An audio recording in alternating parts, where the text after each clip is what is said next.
inevitable part of the joke. And believe me, I will be laughing at every second of your inevitable life from the moment we fade in until the moment I say, happily ever after.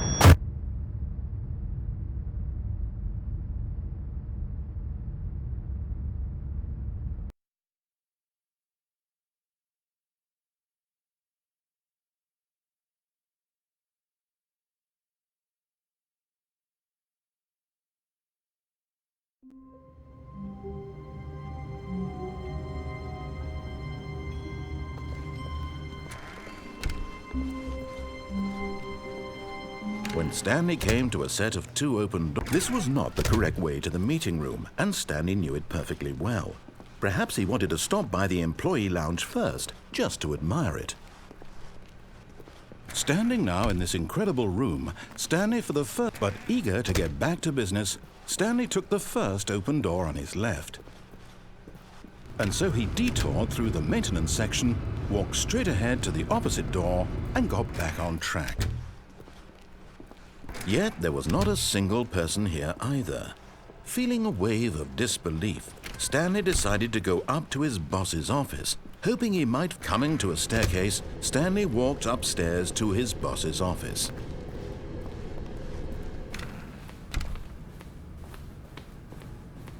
Stepping into his manager's office, Stanley was once again stunned to discover not an indication of any human life.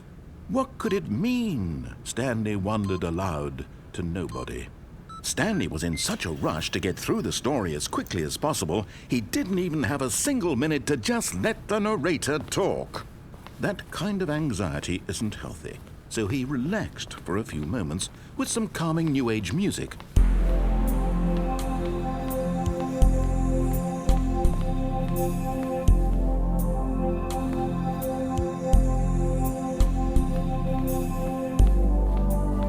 Feeling soothed and rejuvenated, Stanley calmly walked forward into the opened passageway.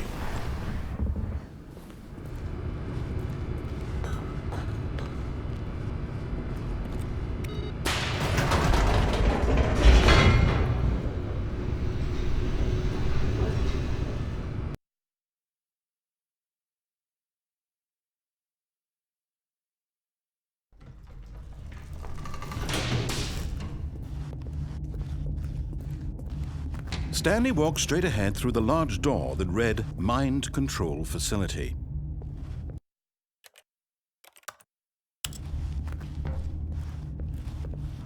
Although this passageway had the word Escape written on it, the truth was that at the end of this hall, Stanley would meet his violent death. The door behind him was not shut. Stanley still had every opportunity to turn around and get back on track. At this point, Stanley was making a conscious, concerted effort to walk forward and willingly confront his death.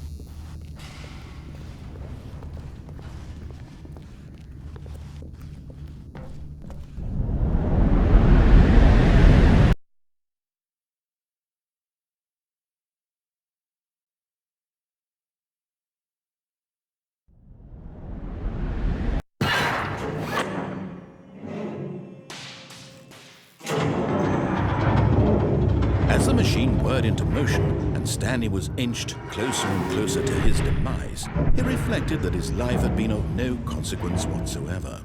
Stanley can't see the bigger picture. He doesn't know the real story, trapped forever in his narrow vision of what this world is. Perhaps his death was of no great loss, like plucking the eyeballs from a blind man. And so he resigned and willingly accepted this violent end to his brief and shallow life. Farewell, Stanley.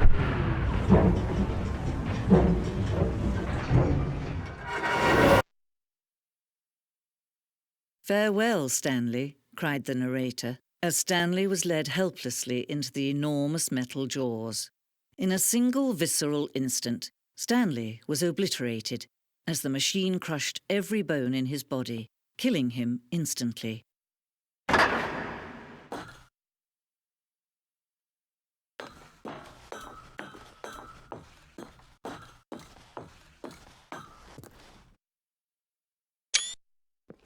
And yet it would be just a few minutes before Stanley would restart the game, back in his office, as alive as ever. What exactly did the narrator think he was going to accomplish? When every path you can walk has been created for you long in advance, death becomes meaningless, making life the same. Do you see now? Do you see that Stanley was already dead from the moment he hit start?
Stanley stood on the roof.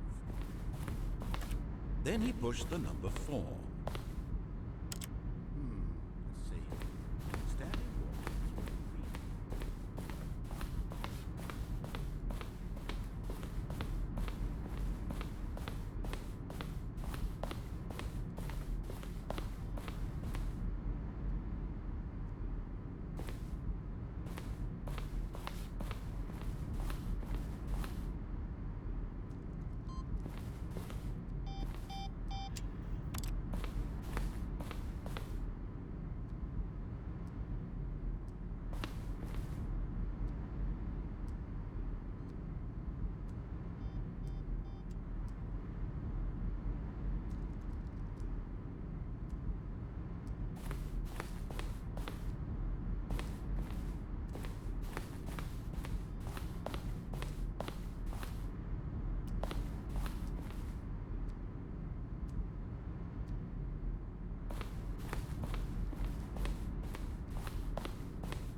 Oh, look at these two. How they wish to destroy one another. How they wish to control one another. How they both wish to be free.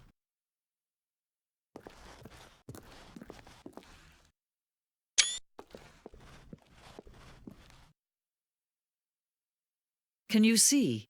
Can you see how much they need one another? No, perhaps not. Sometimes these things cannot be seen.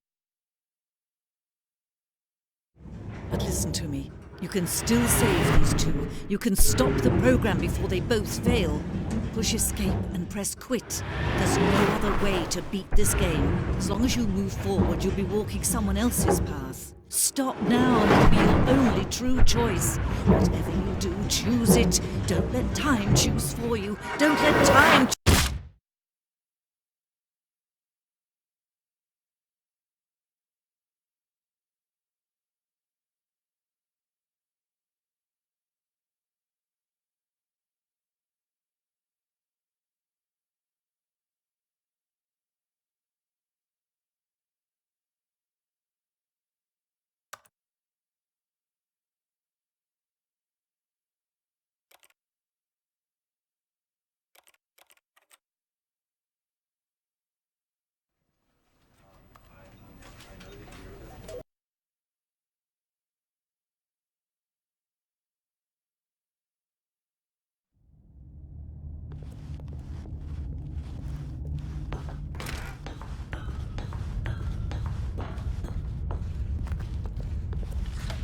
The lights rose on an enormous room packed with television screens. What horrible secret did this place hold? Stanley thought to himself. Did he have the strength to find out?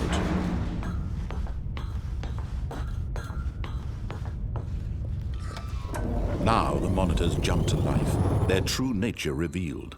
Each bore the number of an employee in the building, Stanley's co-workers.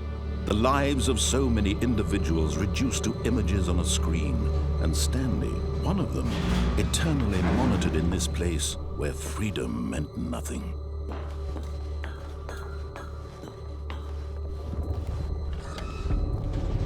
This mind control facility, it was too horrible to believe. It couldn't be true. Had Stanley really been under someone's control all this time? Was this the only reason he was happy with his boring job? That his emotions had been manipulated to accept it blindly?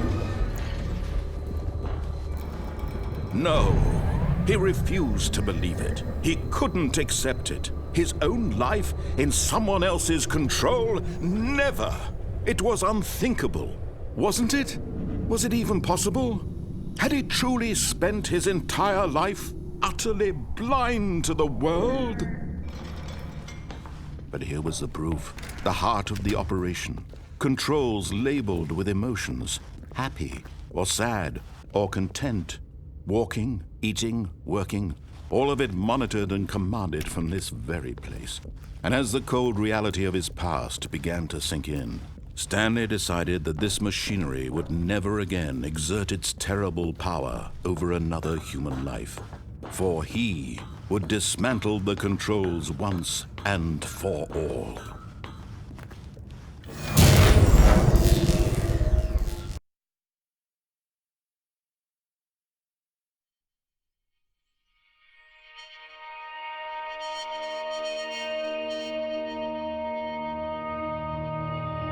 Blackness and a rising chill of uncertainty.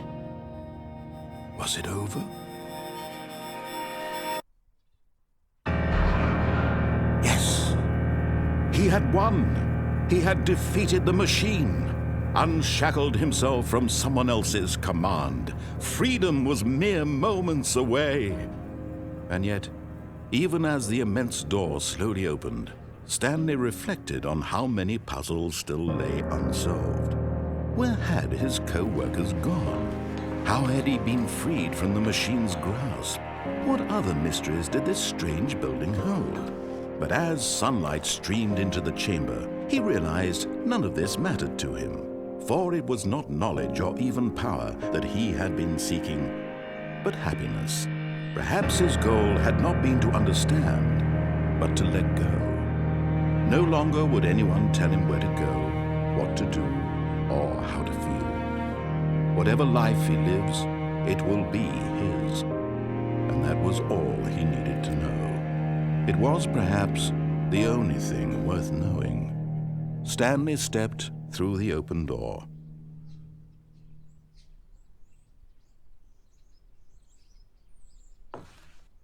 Stanley felt the cool breeze upon his skin, the feeling of liberation, the immense possibility of the new path before him. This was exactly the way, right now, that things were meant to happen. And Stanley was happy.